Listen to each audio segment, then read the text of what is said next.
கிறிஸ்தியேசுவில் அன்பார்ந்த சகோதர சகோதரிகளே, இறைவனால் படைக்கப்பட்ட நம் மனித உடல் ஒரு அற்புதம், ஒரு ஆச்சரியம் என்றுதான் நான் சொல்லுவேன். சராசரியாக ஒரு மனிதனின் உடலில் 206 முதல் 208 வரை எலும்புகள் இருக்கின்றன. 30 பில்லியன் செல்கள் மனித உடலில் 10,000த்திற்கும் மேற்பட்ட வேதி வினைகளை நிகழ்த்தி கொண்டிருக்கின்றன. 636 தசைகள் இருக்கின்றன. 4 மில்லியன் வலியை உணர்கின்ற உணரிகள் நம்முடைய சதையில் இருக்கின்றன. 750 மில்லியன் காற்று பைகள் நம்முடைய நுரையீரல் இருக்கின்றன. இன்னும் 30,000 ஜீன்கள், 90,000 புரோட்டீன்களை மனித உடலில் உருவாக்கி கொண்டிருக்கின்றன. இதற்கு மேலாக நம் மூளை மிகவும் அதிசயமானது. ஒரு நாளைக்கு குறைந்தது 10,000த்திற்கும் மேற்பட்ட எண்ணங்களை உருவாக்கி கொண்டிருக்கின்றன. இதைத்தான் பில் பிரைசன் தன்னுடைய A Short History of Nearly Everything என்னும் ஒரு ஆங்கில புத்தகத்திலே மனிதன் உயிர் வாழ்ந்து கொண்டிருப்பதே ஒரு அதிசயம், ஒரு ஆச்சரியம் என்று கூறுகின்றார். மனிதனுடைய உடலில் 6,50,000 மணி நேரங்கள் ட்ரில்லியன் ஆட்டம் செல்கள் 1 கோடி வந்து கொண்டிருக்கின்றன. இதை வைத்துதான் மனிதனுடைய ஆயுட்காலம் ஒரு 74 வருடங்கள் என்று கணக்கிடுகிறார். ஆக மனிதனுடைய உடல் உறுப்புகள் ஒவ்வொன்றையும் நாம் பார்க்கின்ற பொழுது பல வேளைகளிலே நாம் புரிந்து கொள்ள முடியாத அளவுக்கு ஒரு அதிசயத்தையும் ஆச்சரியத்தையும் மனித உடல் உறுப்பு அதனுடைய அமைப்புகள் நமக்கு காட்டுகின்றன. மனிதன் இன்னும் இந்த சாதாரண படைப்பையே நம்மால் புரிந்து கொள்ள முடியவில்லை. பின் எப்படி இறைவனை நம்மால் முழுமையாக புரிந்து கொள்ள முடியும்? அமன் பார்த்தவர்களே, ஒவ்வொரு இறைவன் நாம் முழுமையாக புரிந்து கொள்ள இயலாத ஒரு மறையுண்மை. அத்தகைய ஒரு பேருண்மையின் விழாவைத்தான் இன்றைய நாளிலே நாம் கொண்டாடி மகிழ்ந்து கொண்டிருக்கின்றோம். இந்த பெருவிழா திரு அவையில் திருத்தந்தை 2ஆம் ஜான் பால் அவர்களால் அறிவிக்கப்பட்டது. மூவர் இறைவனின் மறையுண்மையானது திரு அவையின் நைசியா மற்றும் கான்ஸ்டாண்டினோப்பிள் திருச்சங்கங்களிலே விளக்கப்பட்டிருக்கின்றது. தந்தை, மகன், தூய ஆவி என 3 ஆட்களும் ஒரே ஞானம், ஒரே சித்தம், ஒரே வல்லமை, ஒரே தேவ சுபாவம் கொண்டு இருப்பதால் மூவரும் ஒரே இறைவன்தான் என்னும் நம்முடைய விசுவாச பேருண்மையை வெளிப்படுத்துவதுதான் இந்த பெருவிழா. நாம் கொண்டாடுகின்ற இந்த கிறிஸ்தவ விசுவாச மறையுண்மைதான் கிறிஸ்துமஸ், திருக்காட்சி பெருவிழா, பெரிய வெள்ளி, ஈஸ்டர், உயிர்ப்பு பெருவிழா என அனைத்து கிறிஸ்தவ பெருவிழாவிற்கும் அடித்தளமாக அமைகின்றது. தூய சிறில் தந்தையாகிய கடவுளை, முதலும் முடிவின்றி இருக்கும் கடவுளை நாம் முழுமையாக காண இயலாத விண்ணில் இருக்கும் சூரியனாகவும், அவர் மகனாகி இயேசுவை அந்த சூரியனிலிருந்து வெளிப்பெறும் வெளிச்சமாகவும், தூய ஆவியானவரை சூரிய வெளிச்சத்திலிருந்து வரும் வெப்பமாக, அதாவது அந்த வெதுப்பான நிலை என விளக்கி கூறுகின்றார். சூரியன் ஒளி, அதாவது வெளிச்சம், வெப்பம் என இந்த 3ம் தந்தை, மகன், தூய ஆவியானவரை புரிந்து கொள்வதற்கு எடுத்துக்காட்டாக அவர் விளக்குகின்றார். திருவிவிலியத்திலே மூவொரு இறைவனை பற்றி நாம் சிந்திக்கின்ற பொழுது பழைய ஏற்பாட்டில் மூவொரு இறைவனை பற்றி நேரடியாக எந்த புரிதலும் தரப்படவில்லை. மாறாக மறைமுகமாகவே சில புரிதல்கள் காணப்படுகின்றது. பழைய ஏற்பாட்டிலே தந்தையாகிய கடவுளை பற்றி நாம் பார்க்கின்ற பொழுது தந்தையாகிய கடவுள் இரக்கமும் பரிவும் கொண்டவர் என்று இன்றைய முதல் வாசகத்திலே நாம் வாசிக்கின்றோம். விடுதலை பயண நூலிலே நாம் பார்க்கின்ற பொழுது கடவுள் தம் பிள்ளைகளாக இஸ்ராயல் மக்கள் மீது அன்பு கொண்டிருப்பதையும் அவர்கள் மீது ஒரு தந்தையாகிய கடவுளாகவும் சித்தரித்து காட்டப்படுகின்றார். விடுதலை பயணம் 4வது அதிகாரம் 22 மற்றும் 23வது இறைவசனங்கள்.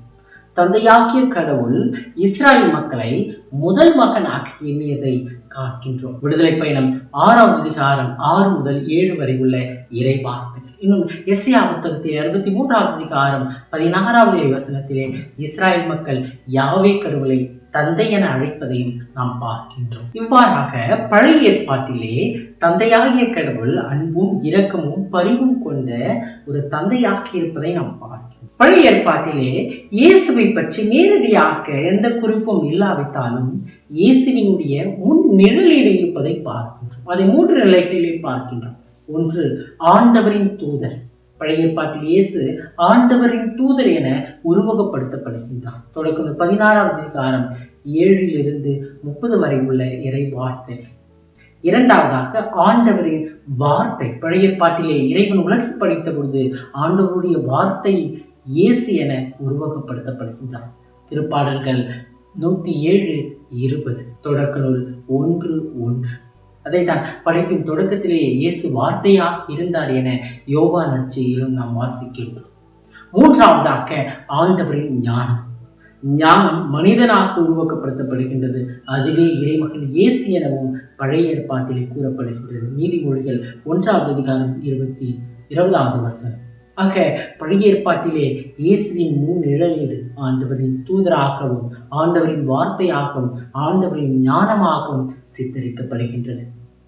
பழைய ஏற்பாட்டிலே தூய ஆவியானவரை பற்றி பார்க்கின்ற பொழுது தூய ஆவியானவர் நீரின் மீது அசைவாடிக் கொண்டிருந்தார். படைப்பின் தொடக்கத்திலே நாம் பார்க்கின்றோம்.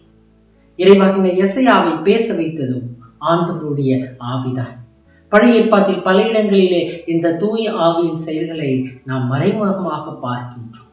பழைய ஏற்பாட்டிலே தந்தை, மகன், தூய ஆவியாரின் பிரசனம் இருந்ததை இவை நமக்கு தெளிவுபட காட்டுகின்றது. இன்னும் புதிய ஏற்பாட்டிலே மூவர் இறைவனை பற்றி நாம் பார்க்கின்ற பொழுது படைப்பின் தொடக்கத்தில் பிரசனமாயிருந்த இந்த மூவர் இறைவன் புதிய ஏற்பாட்டிலும் பல இடங்களில் இருப்பதை பார்க்கின்றோம். இயேசு திருமுழுக்கு பெற்ற போது மூவர் இறைவனின் பிரசனம் இருக்கின்றார். மத்திய நற்செய்தி 3ஆம் அதிகாரம் 13வது வசனம்.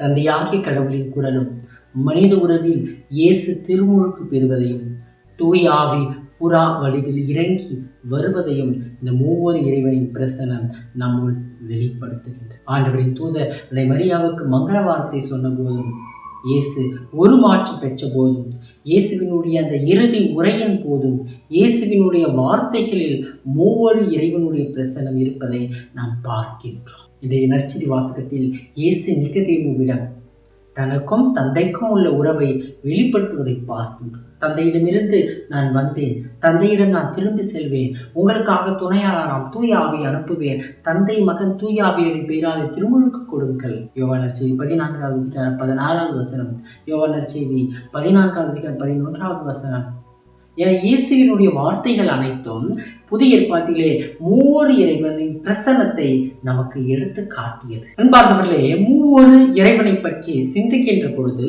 ஒரு முக்கோண உறவு முறையை நான் பார்க்கின்றேன். தந்தை, மகன், தூய ஆவி என்னும் இந்த உறவு, ஒரே ஞானம், ஒரே சித்தம், ஒரே வல்லமை, ஒரே தேவ சுபாவத்தோடு இவர்கள் இந்த முக்கோண உறவு முறையில் ஒரே கடவுளாக வாழ்ந்து கொண்டிருக்கிறார்கள்.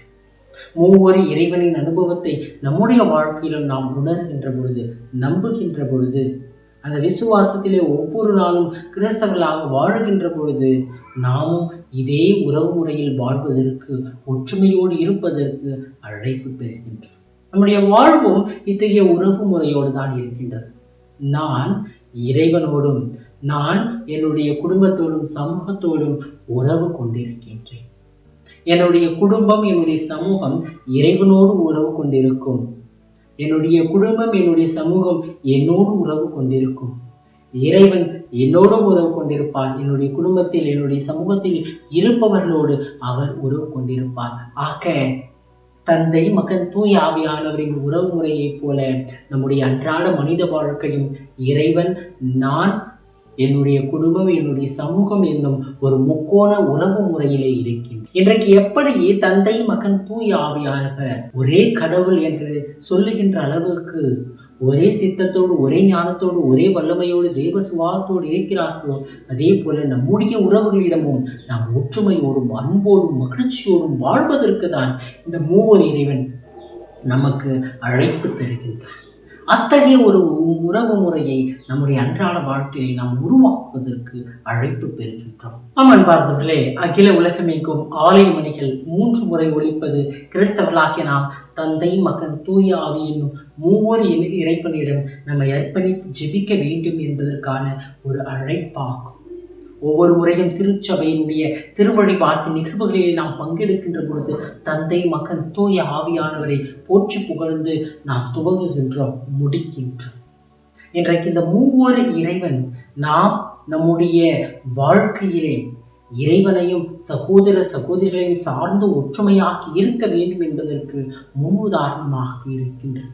2ஆம் வத்திக்கான் சங்க இதழிலே திருச்சபை என்னும் புத்தகத்திலே 51வது எண்ணிலே கிறிஸ்துவில் ஒரே குடும்பமாக இருக்கும் நாம் அனைவரும் ஒவ்வொருவரோடும் இறைவனோடும் இணைந்து அவரை புகழ்ந்து உறவு கொள்ள அழைப்பு தருகின்றது. இன்றைய 2வது வாசகம் மன ஒற்றுமை கொண்டிருங்கள், அமைதியுடன் வாழுங்கள் என்று நம்மை அழைக்கின்றது. இன்றைக்கு இந்த மூவர் இறைவனுடைய பெருவிழாவை கொண்டாடுகின்ற பொழுது நம்முடைய வாழ்வு மாறுபட வேண்டும், நம்முடைய வாழ்வு இறைவனை சார்ந்ததாக இருக்க வேண்டும் என நம்மை முழுவதுமாக தயாரிப்போம். இந்த முக்கோண உறவு முறையில் இறைவனையும் சகோதர சகோதரிகளையும் சார்ந்து வாழ்வோம். இறைவன் நம்மை ஆசீர்வதிப்பார்.